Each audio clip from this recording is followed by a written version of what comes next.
In the quiet village of Kijiji, nestled at the foot of the Nyanja Hills, lived a girl named Zola, whose laughter could chase away storms. At just 12 years old, Zola was the light of her village, a girl with a boundless curiosity and a dream of becoming a storyteller. She would spend her days sitting under the ancient baobab tree, weaving tales of gods and warriors for her friends as the sun dipped below the hills. But what no one knew was that Zola carried a secret so heavy it threatened to crush the light inside her. It began one fateful night. The air that evening was warm, the village alive with the hum of crickets and the distant beat of drums from a nearby wedding celebration. Zola's mother had left for the neighboring village to care for a sick relative, and her father was out on Lake Chuma fishing. This left Zola in the care of her father's older brother, Uncle Badu. Uncle Badu was a man who commanded respect. His deep voice, laced with authority, told stories of battles fought and wisdom gained. The villagers admired him, often seeking his advice on matters of tradition and disputes.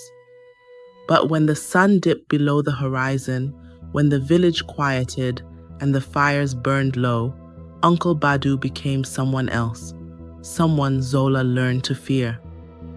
That night, Zola was curled up on her straw mat, her eyes heavy with sleep as the firelight flickered across the walls of their small hut.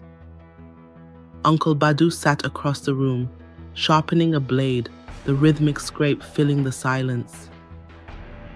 "You're growing up so fast, Zola," he said suddenly, his voice cutting through the stillness. Zola blinked, startled. "Yes, uncle," she replied softly, unsure of what else to say. He stood and walked over to where she lay. His shadow loomed over her, stretching across the room like a dark specter. "Soon you will be a woman," he said, crouching beside her. His words were heavy, and though Zola didn't fully understand what he meant, a chill ran down her spine. Uncle Badu placed a hand on her shoulder. His grip was firm, unyielding. "I'm here to protect you," he said, though his tone felt more like a warning than reassurance. Zola nodded, swallowing the unease rising in her chest. That night, as the embers in the fire pit dimmed to ash, Uncle Badu's hands, once kind and gentle, became cruel and invasive. He whispered things that made her skin crawl, his breath hot against her ear. When she tried to pull away, his grip tightened. "This is our secret," he hissed. "If you tell anyone, no one will believe you. They'll think you're lying. Do you want to bring shame to your family?" Zola's tears streamed silently, her body frozen in fear. She felt like she was suffocating, trapped in a nightmare she couldn't wake from. The abuse didn't end that night. It became a recurring horror, a shadow that darkened Zola's world. Each night, Uncle Badu would come to her mat, his footsteps slow and deliberate, a chilling rhythm that made her heart race with dread. She would lie still, clutching her thin blanket, praying he wouldn't come, but he always did. His words were poison. "You're special, Zola. I'm doing this because I care for you." Zola's small body ached, not just from the physical pain, but from the weight of the secret she was forced to carry. She tried to avoid him during the day, but his eyes followed her everywhere, a constant reminder of the terror that awaited her at night. Her once bright laughter faded. She stopped playing with the other children, stopped singing while fetching water, stopped meeting her grandmother's gaze when she told her stories. The light that had once defined her seemed to dim with each passing day. The villagers noticed the change. "Zola has become so quiet," one woman whispered at the river. "She's just growing up," her mother replied, brushing off their concerns. "It's a phase all girls go through." But Zola knew it wasn't a phase. It was a prison. One night, after a particularly suffocating encounter with Uncle Badu, Zola couldn't take it anymore. She ran. Her bare feet carried her to the edge of the village, where the ancient baobab tree stood like a silent guardian under the moonlight. The tree was sacred, believed to be a bridge between the living and the ancestors. Its roots burrowed deep into the earth, and its branches stretched toward the heavens, carrying prayers to the spirits above. Zola collapsed beneath its gnarled trunk, her body trembling as she sobbed into the dirt. "Why is this happening to me?" she whispered, her voice cracking. "What did I do to deserve this?" The wind rustled through the leaves, and for a moment Zola thought she heard a voice. It was soft and melodic, like the lullabies her grandmother used to sing.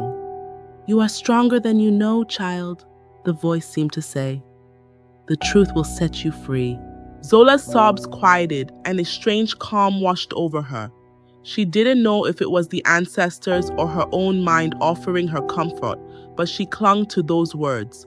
For the first time in months, she felt a spark of hope. The next day, Zola's teacher, Mama Chipo, noticed her sitting alone during the lunch break. Mama Chipo had always been kind to Zola, often encouraging her to write stories and share them with the class. "Zola, my little star," she said, sitting beside her. "You've been so quiet lately. Is something troubling you?" Zola hesitated. Uncle Badu's threats echoed in her mind. "No one will believe you. They'll think you're lying." But Mama Chipo's warm eyes and gentle smile made Zola feel safe. Tears welled in her eyes as she whispered, "I'm scared, Mama Chipo." Mama Chipo's face grew serious. "What are you scared of, my dear? You can tell me anything." It took every ounce of courage Zola had, but she told Mama Chipo everything. When she finished, Mama Chipo's eyes were filled with tears. "You are so brave, Zola," she said, pulling her into a protective embrace. "You have done the right thing by telling me. Now we will make sure he can never hurt you again." That evening, Mama Chipo gathered the village elders for an emergency meeting. Uncle Badu was summoned under the pretense of discussing a community matter. Zola's parents were there, confusion and worry etched into their faces. When Zola stepped forward to speak, her legs trembled, but she stood tall. "Uncle Badu has hurt me," she said, her voice clear but shaky. "He told me to keep it a secret, but I can't anymore." Gasps filled the air. Uncle Badu's face darkened and he tried to speak, but Mama Chipo silenced him with a glare. "We will investigate this matter thoroughly," the head elder said. "If what Zola says is true, there will be consequences." The investigation confirmed Zola's claims. Witnesses came forward recalling moments they had dismissed as harmless, but now realized were warning signs. The evidence was undeniable. Uncle Badu was banished from the village, his name forever stained. For Zola, the road to healing was long and painful. Her nights were still haunted by memories of Uncle Badu's cruelty, but she found solace in the love and support of those around her. Mama Chipo became her mentor, encouraging her to write and share her story. Zola's parents, racked with guilt for not noticing the signs, vowed to create a safer environment for all children in the village. Years later, Zola stood beneath the baobab tree where she had once cried for help. She had grown into a confident young woman, her voice no longer silenced by fear. Zola became a renowned storyteller, using her platform to speak out against abuse and advocate for children's rights. Her courage inspired others to break their silence, creating ripples of change throughout the land. As she looked up at the baobab tree's towering branches, she smiled. She had turned her pain into power, and her voice now echoed across the land, a beacon of hope for those still trapped in the dark.